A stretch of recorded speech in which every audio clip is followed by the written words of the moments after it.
Good morning, everyone. Welcome to the first of 10 webinars I will be doing this year in the Learning Math and Context webinar series. This is part one.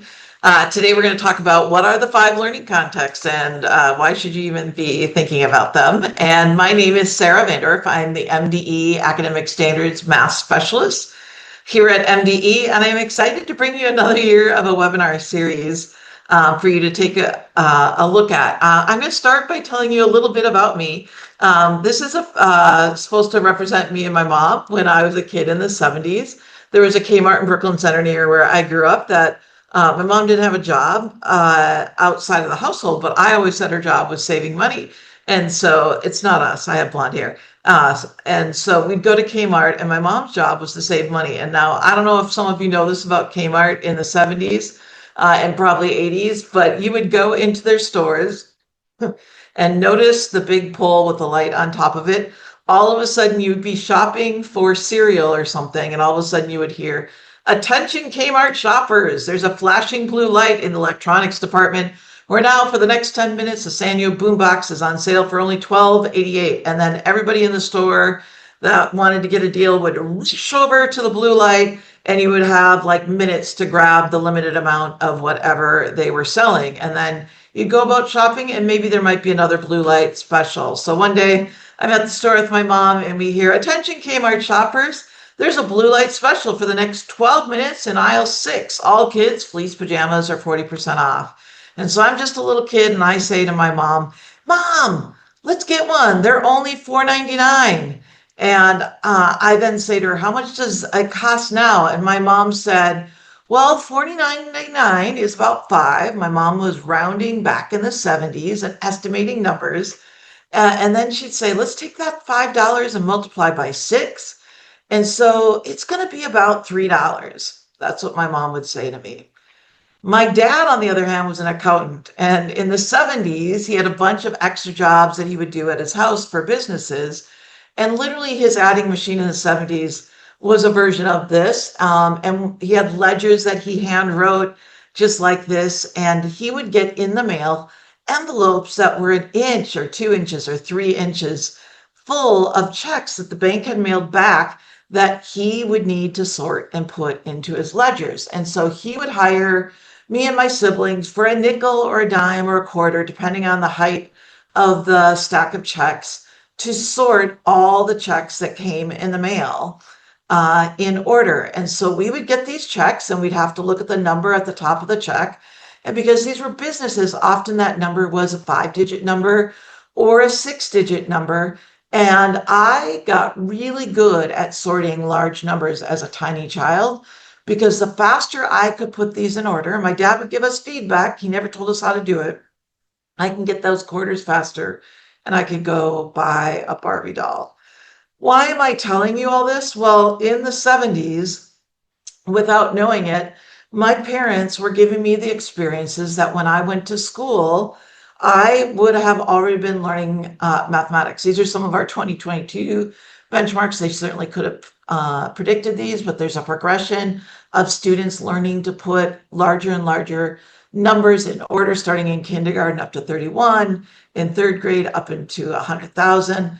And I was going over even 100,000 when I was just a kid and making dimes and nickels and quarters to buy things.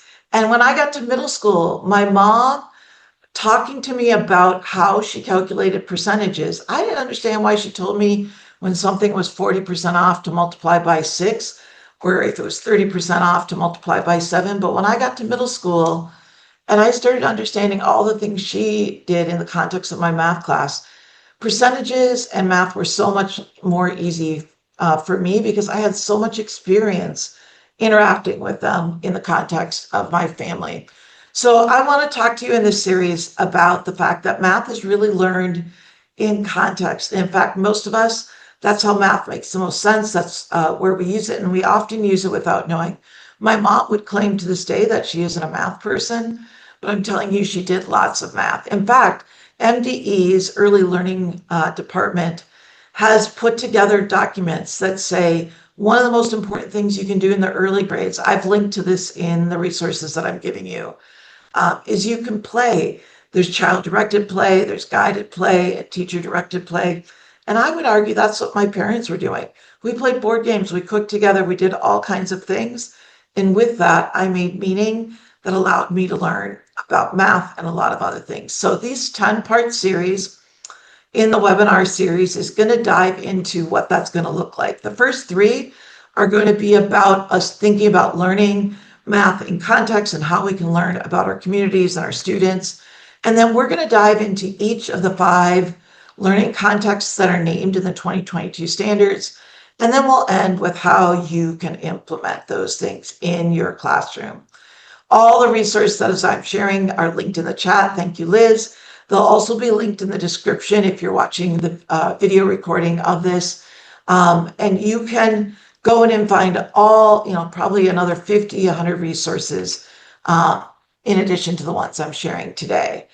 All of these webinars are part of a series that we're doing with MDE that has 10 commitments to equity. And the 2 throughout this series I'm going to focus on is monitoring the implementation of the 2022 K-12 math standards and also improving the conditions for all Minnesota K-12 math students. And so we're going to be looking at what that looks like as we think about the fact that math is learned in context, whether it be blue light specials or sorting checks. So if you came early or with us this summer, you might have seen this math problem. If you're watching this video, I'm going to ask you to pause and just spend a few minutes thinking about this. If you're here live, you're going to have to think about it quick. We're going to look at this problem for the next probably several sessions. I'm not going to tell you a solution to it today, but I will in the next couple sessions. But today I want to take this problem and ask ourselves, is this a context? Are word and story problems the same as context? And why should we learn math in context? Today, we're not going to delve as much into the top 2, but we are going to delve into that last question, why we should be learning math in context. Context is a word that shows up right away at the beginning of the 2022 academic standards of math. And for the last 2 years, we've been exploring those standards after they were written by the committee.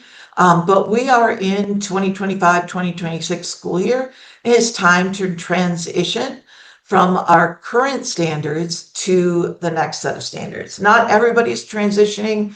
For sure, if you're in kindergarten, first grade, and ninth grade, you should be really looking at those 2022 standards. If you're like, what should I be doing? I did a whole webinar a month ago. It's recorded on MCTM's YouTube channel. It's linked on 6 tips for implementing those standards. So if you're freaking out and you're like, I don't know what to do, there's a 1-pager that tells you exactly what to do because full implementation is coming in 27 and 28, but should be starting right now. So go and check that out. You can also find resources for that on the MDE page. There's an implementation page, and on there you can find the future standards, the timeline that I'm referencing, and there's going to be a lot more there as well. But when you open the 2022 standards that we should all be now paying attention to, one of the first things everyone should have done by now or should be doing in the next couple months is reading the front matter. And if you read the front matter 2 years ago, I would encourage you to read it again. The front matter has something called a CCCR statement, a career, college, and community readiness vision statement. And in that 6 tips for getting ready for the new year, I have a protocol for how you can read this with somebody else or maybe a school group or a district group and have a conversation about it. Good news, it's not that many pages. And I'm going to share a few things from the CCR statement. If you opened it and read it, here's what it says. It's a quote from the National Council of Teachers of Mathematics. All students should learn math in order to expand their professional opportunities, understand and critique their world, and experience joy and wonder and beauty of mathematics. You should be putting that up in your math offices as like the North Star of what our job is. As the committee was writing the standards, they centered their thinking on the students and the worlds that they would be living in.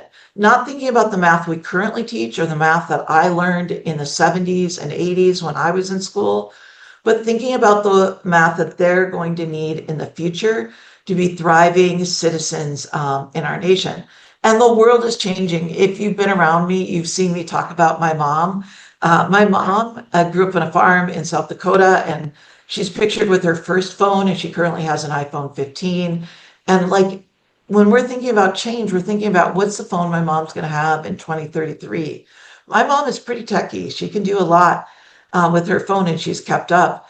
It's a good thing she's not using her first phone because her phone number then was long, short, and it doesn't work anymore. So we need to be thinking about what are the job skills our students are going to need. And the committee, when they were working 3 years ago, 4 years ago, we're thinking about this list that had been out, saying here are the top skills that students would need. There's now a new list that's out, and it's changed again.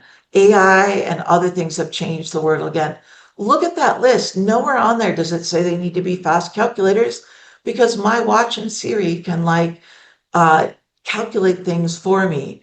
And so as they wrote this statement at the beginning of the standards, they said, hello, Minnesota leaders and educators. Here is what the framework is for how we're going to think about teaching the next generation of students.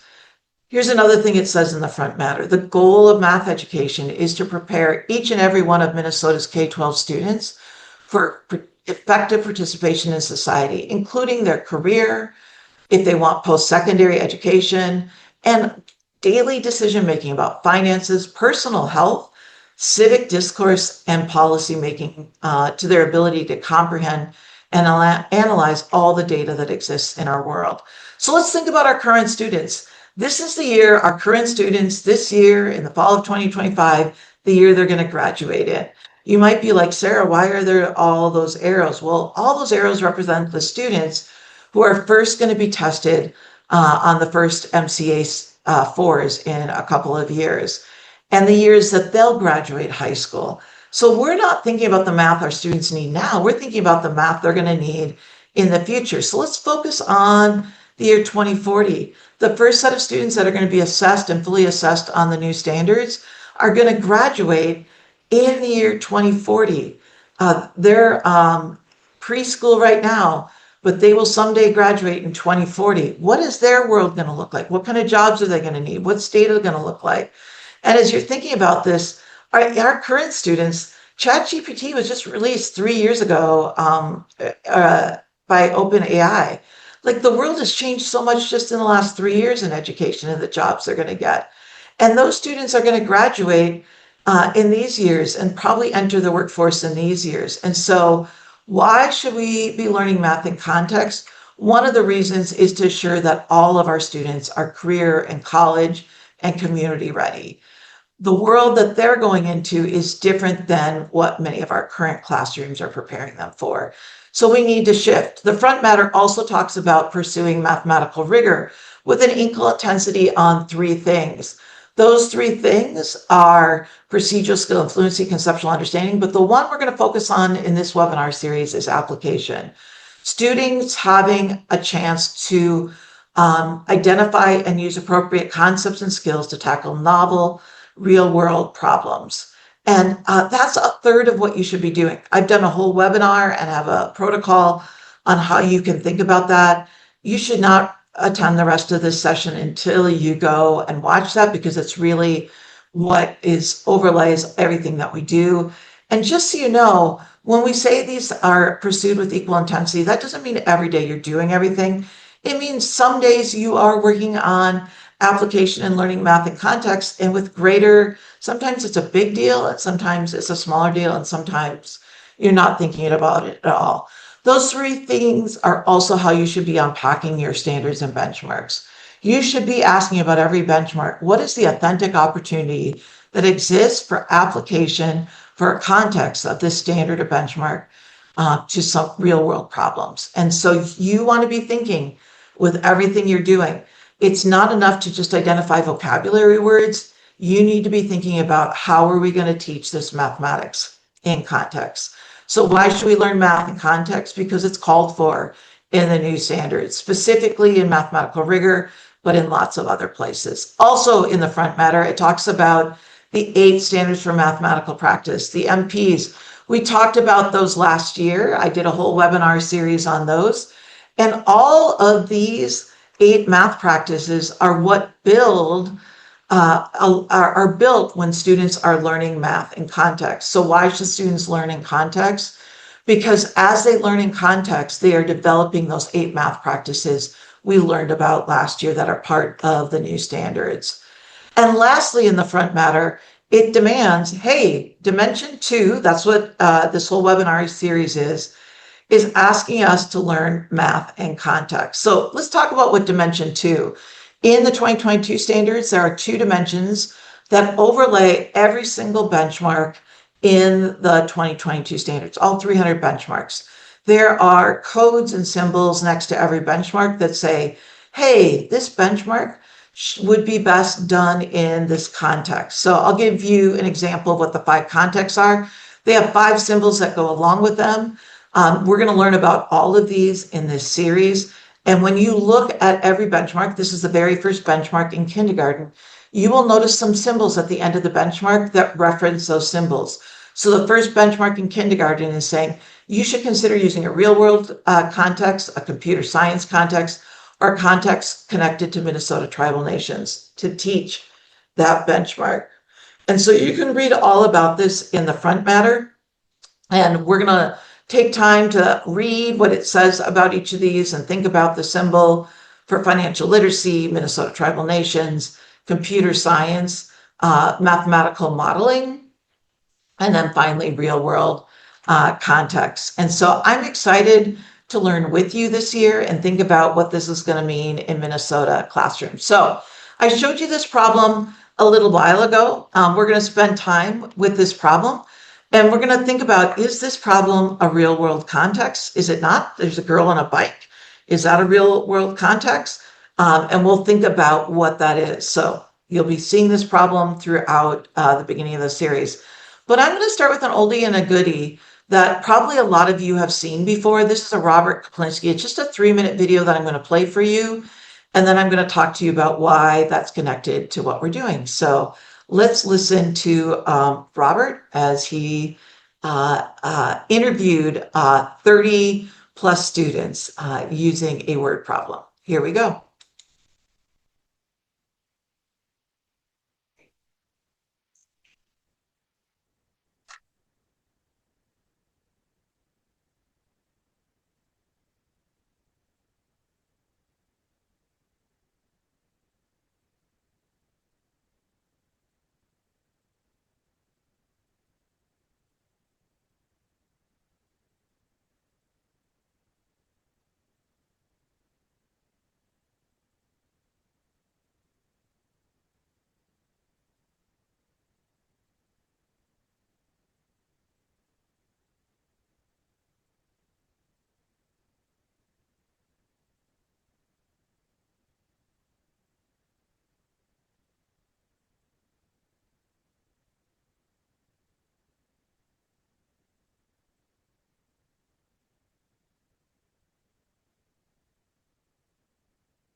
No, you don't have sound if you're watching this. I forgot to share sound and I don't have time to go redo that, but I will link to the video. But you can see it's well, everything that's being said is below. And if you look at the upper right corner, you're just not hearing all the dings and things where kids aren't getting it wrong, those sounds. I'll link to it. Maybe someone will find a link live. It'll also probably help me get this video up on YouTube if it doesn't have sound. So, um, anyways, I apologize for not having sound.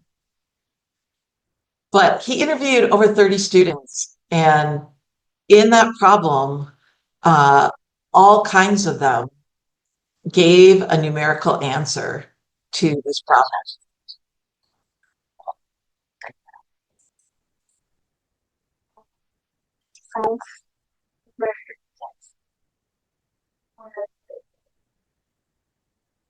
Okay, thank you very much.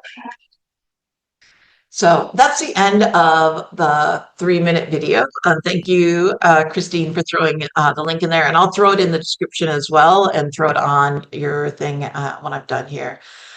This video is about making sense of mathematics. And it's also, they reference Math Practice 1.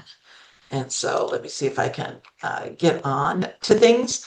But as you're watching that video, and hopefully you pause my video and watch the live one where you had some sound as well, what are your reactions to the sense making video? When you watch it, if you take a look at that problem, they were being asked how old the shepherd was. They had some numbers. 75% of the students gave a numerical response. What are your reactions to that? If you're watching this live, throw a reaction in the chat. But like, as you're thinking about students and they're seeing a word problem, what reactions? Yeah, somebody in the chat said our classrooms are so answer centered, and I'm going to embellish that students think they have to give an answer. And one of the reasons we need to be doing math in context is because it builds sense making. They're not going to get good at sense making by us not doing it. We currently have answer centered classrooms, as I'm seeing in the chat. It's a race to get the right answer, like I'm hearing from other people. And I like to think of a lot of our classrooms, and I don't like it. That's the wrong word, but we tend to have answer getting classrooms, which is what in this series we're going to have to dismantle, because our students basically, when they go to the MCAs, when they go to a word problem, I call it the math operation dartboard, where they're just like guessing randomly an operation they should throw at the numbers that are in the problem and hoping that will stick. And that's what we saw in that video, was students just kind of guessing an operation that they think would help them understand what was going on. And so probably the most important question that you walk away when you watch a video like that is, what are the possible school or classroom or teacher actions that have led to those responses? Because if we're going to learn math in context, then we have some things that we need to dismantle. And I've talked about answer getting, some of the things that I was seeing in the chat. I know there's some other things there, but like, we're going to have to dismantle things because we're the ones that built that climate in our schools, in our math classrooms. And so there's some things we're going to have to dismantle in order for students to learn in context. Recently, a Minnesota math teacher said out loud, but I think many think, my students can't do word problems, so I just don't even teach them. I have so much to do, I'm so overwhelmed, so I just don't even teach them. And like, that would be me and my 57-year-old body saying, I don't go to yoga because I can't do yoga. Well, the reason I can't do yoga is because I don't go to yoga. Like, our students can't do word problems because we tend to avoid them. And the reason we tend to avoid them is because most of us learn math and taught math the way that I learned math in the 70s and 80s. This is what math textbooks looked like when I was in school. It would start with a whole bunch of naked number problems, and I would neatly put them in my notebook and circle the answers, and I would show my work, and I would try and replicate what I had seen in the classrooms. And then there'd be problems with a couple extra words, but really, I'm not having to make sense. I'm just doing what they're telling me to do. And then finally, at the end of the problem set, there would be a couple highly scaffolded problems that would just say, tell me what to do first and what I should do. And my classroom books look like this all the time. And then I became a teacher in the 90s, and I was given this book. I don't even think you can read it, get it anymore. I was teaching juniors at a North Minneapolis high school, and this was the very first problem on the very first day of this book. Woo! Look at all those words. I had a lot of multilingual students. students who arrived behind in my classroom. And I was given this to do on the first day of school. In fact, this is what the second page looked like. And they were supposed to work in groups on this problem. And you might think, there's no way. There's no way my current students, and I don't even have that many multilingual students, could do this. But guess what? I had been trained really, really well on how to teach math in context. And surprisingly, the first problem wasn't about solving anything. It was about understanding the problem. And they had to draw a sketch of what we read about, and we supported each other to understand the context that was there. And then we had to describe the mathematics that we were going to have to learn over the next part of the unit. This was the homework the night before. The words didn't go away. Guess what? Students, of course, they needed support in the beginning, but because every homework in the book, every classwork in the book was just dense in words, I got really good at multilingual supports. I got really good at supporting students and how to make sense out of their world. It was scary, but at the end of this 11-day unit, from my first year, they came back to that original problem, and student work across all students looked like this. There was pictures, and like they had values, and these values were correct, and they were doing stuff I could not imagine that they could have done.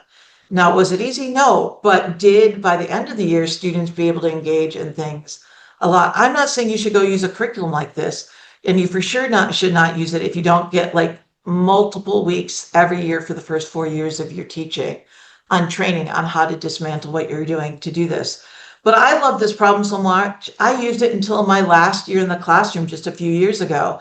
I had new tools. We used Desmos. I threw some pictures in Desmos. We saw the fireworks exploding, and we were able to estimate answers before we got to that. So let's take it back from something that intense to just problems that our students are going to incorporate. We know that we need to support them. So I want to talk about what that support might look like. And in that support, we often will use things like cubes to say, hey, and this will be an anchor chart in our rooms. Hey, with this problem, first thing you always got to do is circle the answer. Second thing, you underline the question. Good. B, box the keywords. And then you go to another anchor chart for keywords and you look for a word that's up there. Oh, I see takeaway is here. So we must be subtracting. Then we go back to our cubes thing. And it says eliminate the information you don't need and solve by showing your work. And then you better circle your answer. And we get an answer. And it turns out that answer is wrong. It was a system that we were doing. It got us the wrong answer, but we think we're doing it right because we've been taught how to do things. What if we had just read this and made meaning? Annie takes 3 cookies away from her brother. So her brother must have had some cookies. So let's draw some cookies. And she took 3 of them away. So let's use concrete objects and take 3 from his pile. And she puts them in her pile, but it originally had 7 cookies in it. So let's give her 7 cookies and the 3 that she took. How many cookies does Annie have? Well, she has 10, not 4. And so as we work with students, we're going to probably have to dismantle some of the things that we've used in the past. They work sometimes, but they don't work all the time, and we become really reliant on those things. You feel like, oh no, what do I do if I give up those things? Last year, I did some series on supporting students. I highly recommend the 3 reads routine, and there's other things that you can do. And throughout this 10-part webinar series, I'm going to give you a lot more ideas. So how do our students learn math? They start with an experience first, and then they formalize later. The experience is the context. We give them a chance to think about math in a context, and then we work to formalize the math so they can use it in greater and greater sophistication. So why should we be learning math in context? Because it improves conceptual, meaningful, permanent learning, not temporary learning. And it increases motivation and interest in math. And I know you're like, I don't get it yet, Sarah. This is a 10-part webinar series. I'm just introducing you to the fact that there are 5 contexts that we should be learning all of our math in. And so we're going to look at this problem in our next webinar. Students, if this was an MCA problem, are again going to go to that dartboard and just guess, what should I do with those fractions? But even if we've given them a naked number problem, I would argue our students are still using a dartboard where they're just guessing things that they've been taught and they're still not using sense making. So it doesn't matter if you get the problem one way or another. Students are unable to do it. And so I'm going to make an argument that doing math in context is going to make both sides of this line doable for students and help them with their conceptual understanding. So I hope you'll join me. I've put a lot of things that you can read and think about as we engage in this over the next several months. I want you to be thinking about mathematical rigor between now and the next one and thinking about that application. Go watch my rigor video if you haven't watched it. In there, I have things that are not rigor, things that are rigor. I'll be talking about these more as we're learning, but a lot of these have to do with doing math in context. So you can go back, pause my videos, and learn. Start thinking more about this before we learn again. Everything that I'm sharing is linked here. I've also linked an article that I'm going to talk about in our next webinar if you want to do some pre-reading. This article, by the way, talks about a Mr. Smith, and just so you know, Mr. Smith is a real-life person and is a middle school math teacher in the state of Minnesota.